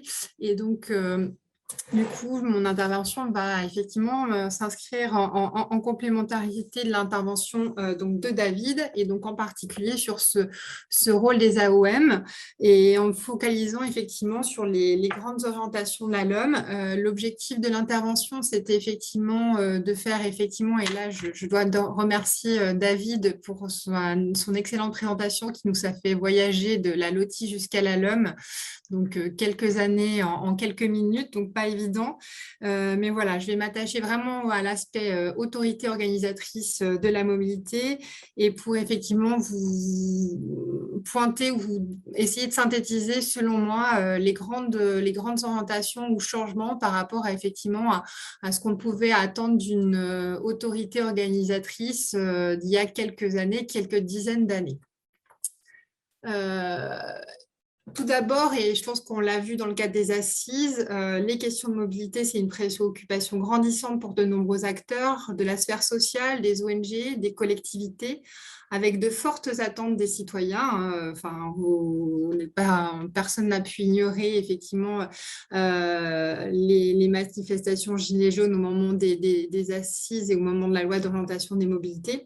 Et donc, très clairement, c'est parce que la mobilité est au cœur de notre quotidien. Et pour effectivement n'importe qui, voilà, la mobilité, c'est en fait perçu plutôt comme un outil pour se rendre au travail, aller soigner, aller effectivement se former, etc. Donc, on a effectivement ce sujet très, on va dire, quotidien pour les habitants, tout en étant en même temps confrontés à l'urgence et aux besoins de transition écologique. Donc, pour un peu expliquer l'écart qu'on a à faire en termes de politique publique, c'est qu'effectivement, on a effectivement, voilà, j'ai tendance à dire, bouger ou décarboner, faut-il choisir? On a vraiment cette questionnement-là à traiter au sein des collectivités. Je pense que les questions de la première intervention y font écho. C'est effectivement des sujets pas évidents à traiter, encore plus dans les territoires ruraux, à mon sens. Mais bon, voilà. Et donc, tout ça, effectivement, la LOM se donne comme objectif, et là je vais résumer, on va dire plutôt la partie liée à la gouvernance, c'est des solutions de mobilité par tous et pour tous. Et donc, c'est pas rien quand on y pense. Et donc, c'est vraiment voilà, un appel au changement par rapport à la manière de concevoir la politique locale de mobilité, donc la manière d'appréhender son rôle d'AOM. Sur ce sujet-là, voilà, moi, pour un peu schématiser les choses, ce qu'on peut voir de l'organisation LOTI, telle qu'elle était en LOTI, de l'organisation des mobilités, du rôle de l'AOM, c'est qu'on avait finalement un territoire, un mode, une autorité organisatrice. Pour vraiment être très manichéen, j'allais dire le département s'occupe du rural et s'occupe des cars, les régions, voilà, le ferroviaire, et puis on a les intercommunalités, en fait, c'est celles qui s'occupent des transports collectifs urbains. Voilà, et donc on a quelque chose d'assez finalement cloisonné, à la fois par mode, à la fois par territoire également. Et donc, ce qu'a fait la LOM, à mon sens, c'est d'une part une mise à l'agenda politique sur tous les territoires et de dire, voilà, la question de la mobilité, ce n'est pas qu'une question des enjeux urbains. Il y en a, certes, de conjonction. Vous l'avez vu avec les plans de mobilité urbains, la loi LOR qui vient sur les enjeux de qualité de l'air. Donc, voilà, il y a vraiment des questions. Mais il y a aussi, effectivement, on peut poser et on se doit de se poser les questions de mobilité sur d'autres territoires. Et donc, à concevoir une politique de mobilité sur un territoire, voilà, ça doit être conduit partout. Pas avec les mêmes outils, pas avec les mêmes manières, pas avec les mêmes diagnostics, mais voilà, ça doit être porté partout. Après, une logique de bouquet de services. Voilà, on passe de tout mode et notamment avec, voilà, on continue, je ne vais pas abandonner avec les AOM. Si je vous parle du covoiturage, du vélo, on n'abandonne pas les transports collectifs qui sont structurants, mais aussi il faut réfléchir à d'autres solutions de mobilité, alors qu'on qualifie d'innovantes, j'allais dire peut-être à réinventer quand on parle de vélo, de covoiturage, et d'un travail sur une nouvelle offre de mobilité qui a quand même pour objectif, mais on ne l'a pas évoqué jusqu'à présent, c'est de concurrencer la voiture et l'autosolisme, même si, très clairement, faut être clair, la majorité de nos déplacements se font sur ce mode-là. Grand changement aussi, c'est des échelles d'intervention différenciées pour agir, c'est-à-dire que on l'a bien vu et par rapport à l'intervention précédente, voilà, on a parlé de la desserte TGV, on a parlé des gares TER, on peut aussi parler de prendre son vélo pour aller chercher son pain plutôt qu'aller prendre la voiture. Voilà, donc l'idée c'est effectivement de travailler sur des échelles d'intervention différenciées avec, on va dire, une autorité qui est plutôt concentrée sur des objectifs de maillage du territoire, donc c'est là où on va positionner, on va dire, la région, et une AOM qu'on qualifiera de locale, même si certaines sont quand même avec un périmètre très élevé, des enjeux de proximité. Ces deux échelles-là devant se rejoindre dans ce qu'on appelle, alors David l'a évoqué, ces fameux contrats opérationnels de mobilité, c'est-à-dire que voilà, réfléchir à comment on va articuler ces deux échelles et comment on va, à l'échelle de bassin de mobilité, prioriser l'intervention, se mettre d'accord sur le maillage et comment chacun va pouvoir assurer on va dire l'accès du dernier kilomètre. Voilà. Deuxième chose aussi, c'est la manière de concevoir les politiques de mobilité. Donc, effectivement, on a le principe de dérouler des réseaux. Je vais être sans doute caricaturale, mais c'est pour vous montrer effectivement les grandes orientations. C'est voilà, on est sur du développement de transport collectif, donc on va dire là on va desservir là où il y a le plus de densité. Dès lors qu'on va travailler sur des modes un peu différenciés de régulation, on a besoin d'une animation, d'une association de construction avec les acteurs. Voilà, typiquement adapter un service de transport collectif. J'ai l'exemple de Flexilia au Havre. On a adapté le service de transport qu'il soit plus à la demande pour desservir la zone d'activité. Travailler avec les associations locales pour développer des recycleries ou des ateliers de réparation de vélos. Toute la sphère sociale, je ne vais pas m'étaler là-dessus, mais très clairement, les enjeux de retour à l'emploi, vous avez une multitude d'actions en faveur de ces publics qu'il s'agit de fédérer. Voilà, donc il y a vraiment ce sujet-là, qui plus est des nouvelles ressources dans les territoires ruraux où voilà, on voit que finalement, des fois, les meilleurs projets se construisent vraiment dans le local et la discussion locale. Et puis la coopération entre acteurs publics, on l'a vu encore une fois, voilà, on a vraiment ce sujet avec le contrat opérationnel, c'est vraiment un concept qu'on porte, c'est un objet qu'il va falloir faire atterrir sur le territoire, c'est comment coopérer et dépasser ces logiques un peu administratives à la fois de périmètre, c'est-à-dire que le contrat opérationnel, on va sortir du périmètre de chacun, on ne sera pas sur le périmètre exclusif de la région, on va être plus fin, on va être aussi sur une échelle plus importante que celle de l'AOM. Donc voilà, comment on crée cette coopération entre acteurs. Et tout ça, ça nécessite voilà, les questions de mobilité, du décloisonnement des politiques. Donc on l'a vu sur la sphère sociale, il y a vraiment un enjeu là-dessus. Et quand on commence à creuser, voilà, on voit toutes les initiatives. L'aménagement urbain, bien entendu, l'aménagement du territoire et la structuralisation et la polarisation des pôles. L'économie, c'est quand même un sujet quand vous allez voir les employeurs voilà, ça peut être un sujet d'attractivité et d'intérêt. Et puis, et là, je terminerai là-dessus avec une ouverture qui resserre un peu les enjeux, mais un décloisonnement aussi des politiques avec tout ce qui est stationnement, voirie, circulation, où effectivement, ce n'est pas toujours corrélé avec la compétence AOM, ça a des compétences différenciées et il y a effectivement un vrai sujet quand on veut parler effectivement à la fois de l'offre de mobilité, mais aussi de régulation de la demande et notamment toute l'intervention sur le système voiture pour répondre aux enjeux de transition. Voilà pour moi, j'en ai terminé. Je voulais juste conclure sur un remerciement effectivement pour nous avoir sollicité pour intervenir. Je voulais saluer l'initiative. J'ai vu le programme, ça a l'air effectivement très riche et très intéressant et je pense que voilà, on peut saluer l'initiative et on ne peut que suggérer qu'elle se déploie sur d'autres territoires parce que ces réflexions me semblent importantes et je pense qu'elles sont au cœur des réflexions qu'on doit avoir au niveau local sur la manière d'appréhender ces questions de mobilité et voilà, sortir un peu de cette logique. Voilà, il faut construire des bus, il faut mettre en place des services. Voilà, la mobilité vous amène à toucher à pas mal de choses et effectivement, c'est quelque chose de complexe à appréhender qui nécessite des échanges, des partenariats et des temps de réflexion.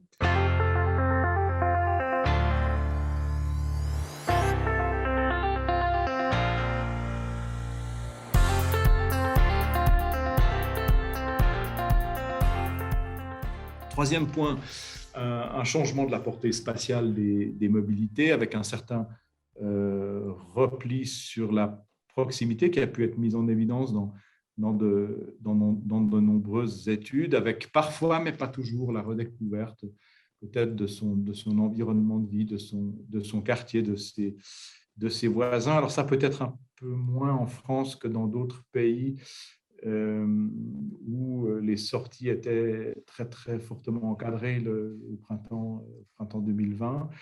Dans d'autres pays, dont l'Autriche, dont l'Allemagne, dont la Suisse, le confinement était moins strict et ça a peut-être plus permis cette redécouverte de la proximité à un horizon un peu plus large qu'1 kilomètre et pendant un peu plus d'1 heure par jour.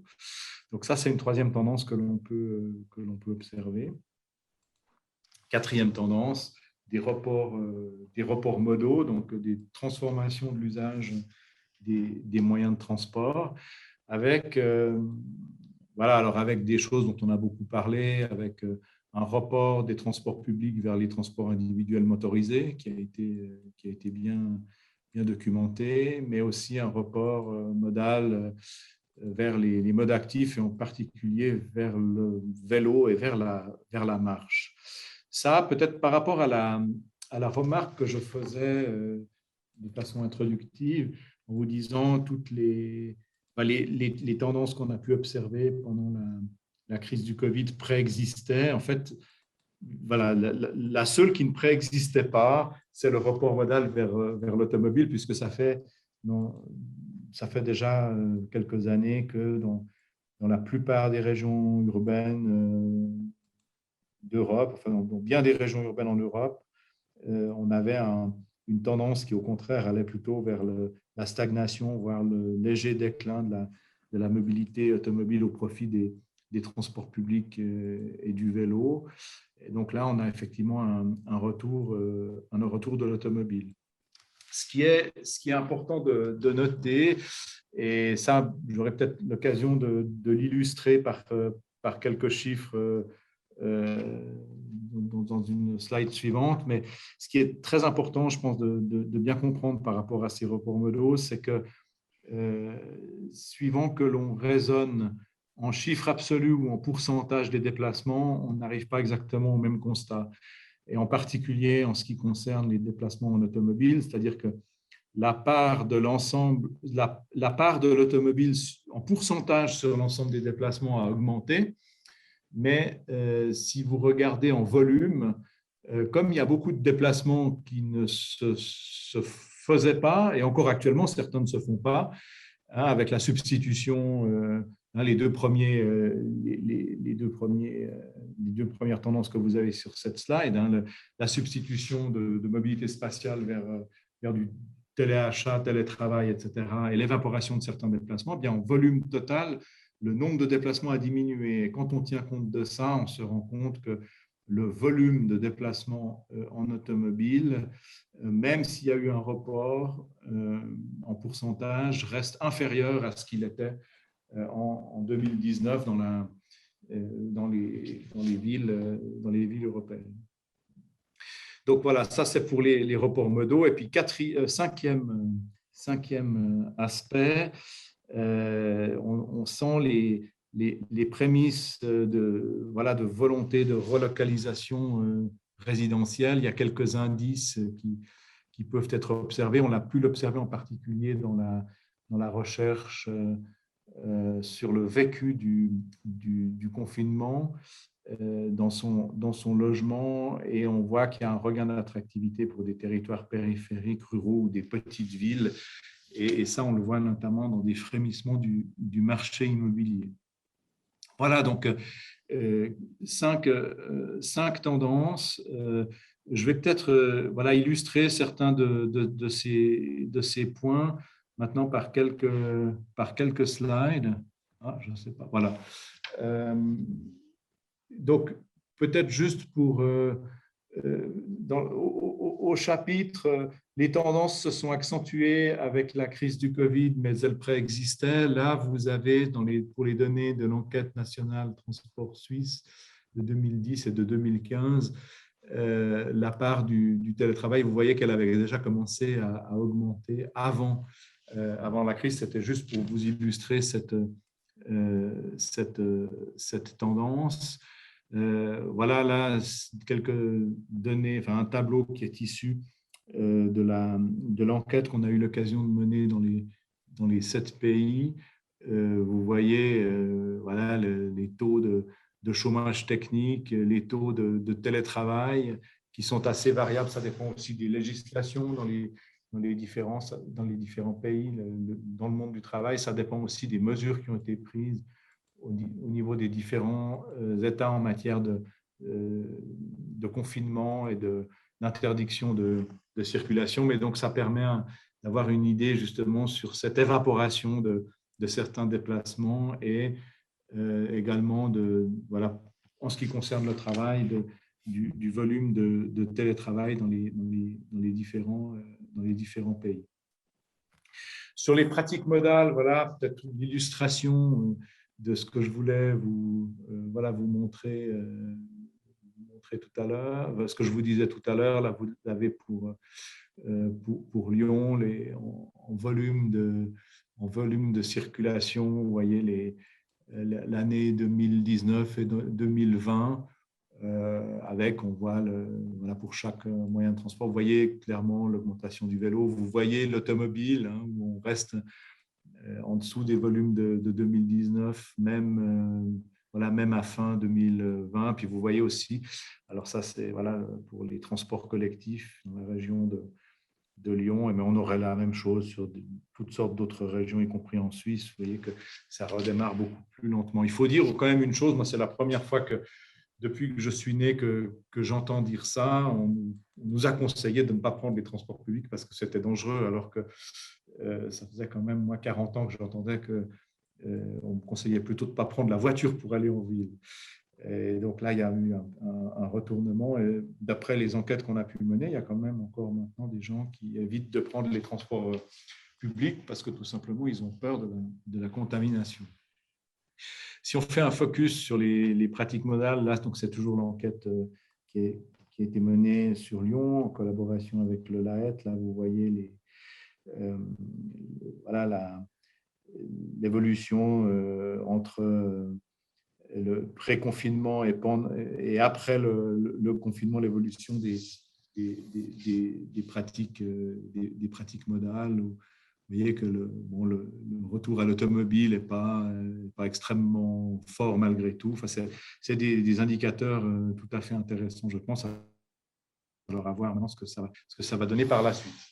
Je vous laisserai évidemment la présentation si vous le souhaitez. Elle est évidemment à votre disposition et à disposition de la chaire.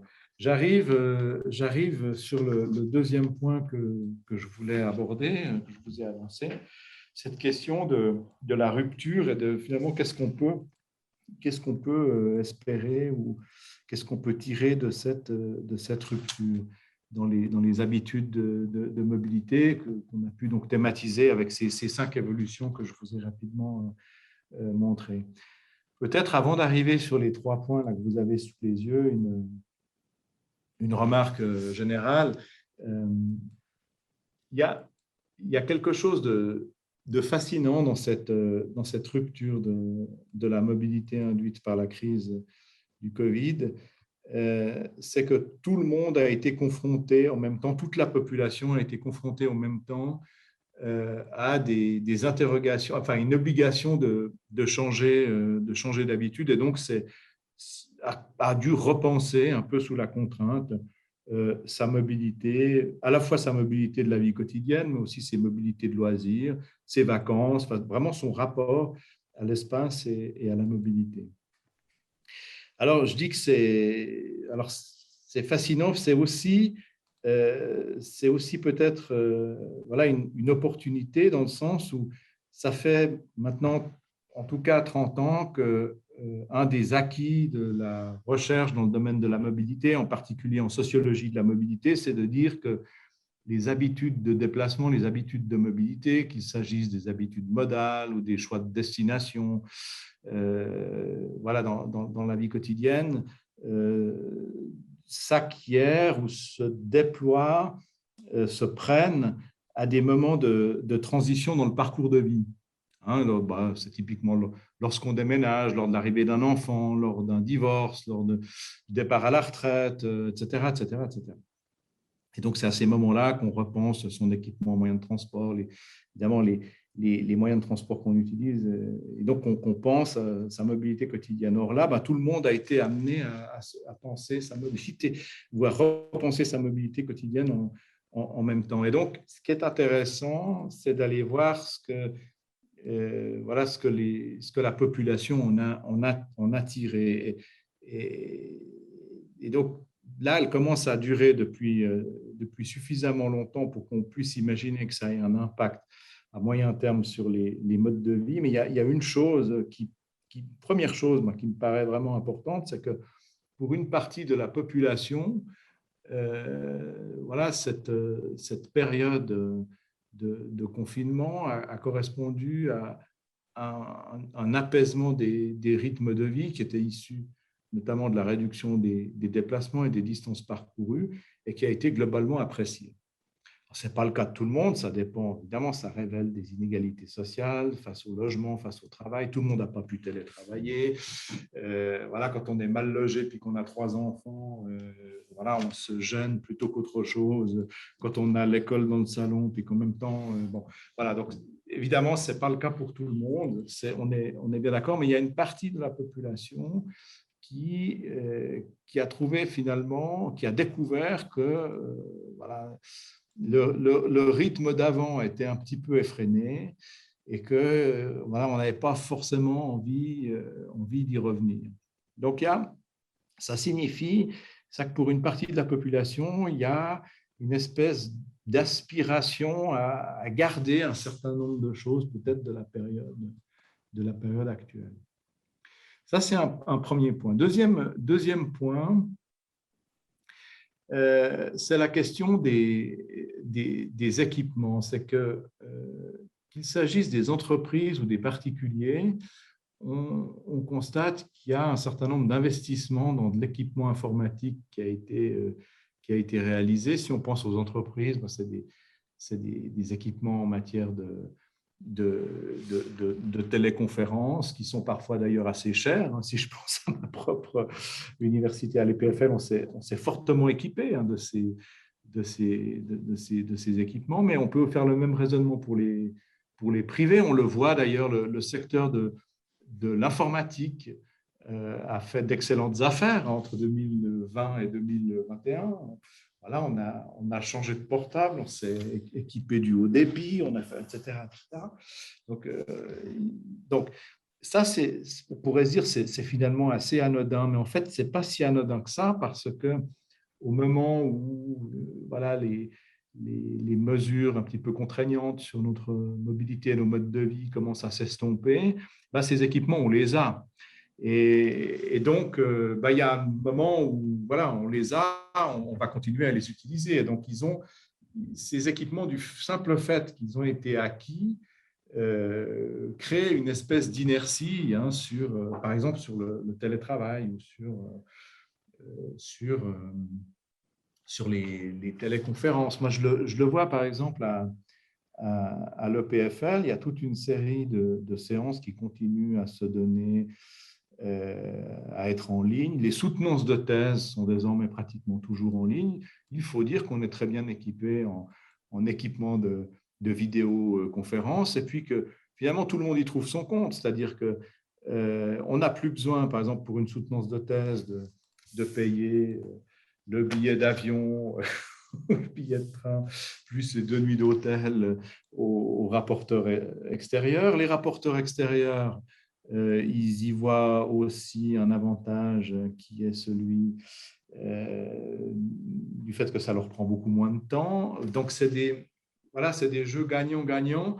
Et alors, moi, je prends l'exemple du monde académique parce que c'est celui que je connais le mieux, mais on a pu voir dans nos enquêtes que dans bien des domaines, on a la même tendance. Et donc, ça laisse penser que ces équipements dont on a fait l'acquisition, que ce soit collectivement via des entreprises, soit à titre individuel en termes d'équipement des ménages, ils vont sans doute avoir, en tout cas à moyen terme, à court terme et à moyen terme, un impact sur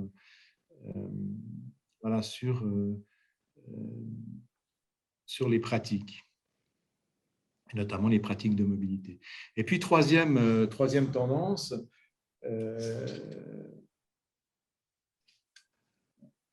on voit que les dynamiques actuelles commencent à se traduire dans les phénomènes de choix résidentiels. C'est ce que je vous disais. On voit que le marché du logement commence à frémir. Là, je vous ai mis quelques éléments. Alors, c'est des éléments pour la situation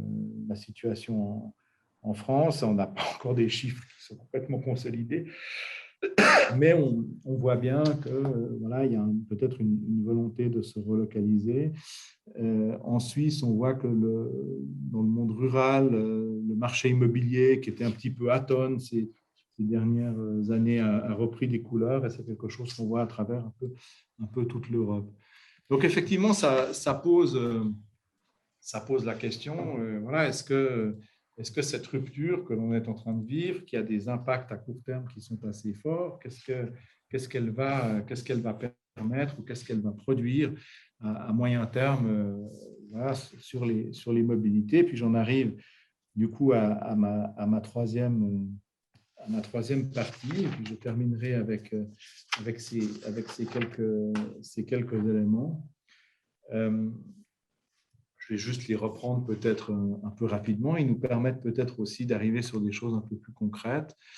Le premier point, la première question qu'on peut se poser sur la base des données qu'on a pu recueillir et d'une manière plus générale de ce qu'a dit la recherche en sciences sociales sur ces questions-là, ces 2 dernières années, qui, moi, me semble extrêmement intéressant, notamment en termes de géographie des mobilités et des modes de vie, c'est qu'on voit apparaître peut-être de nouvelles répartitions spatiales et temporelles des activités.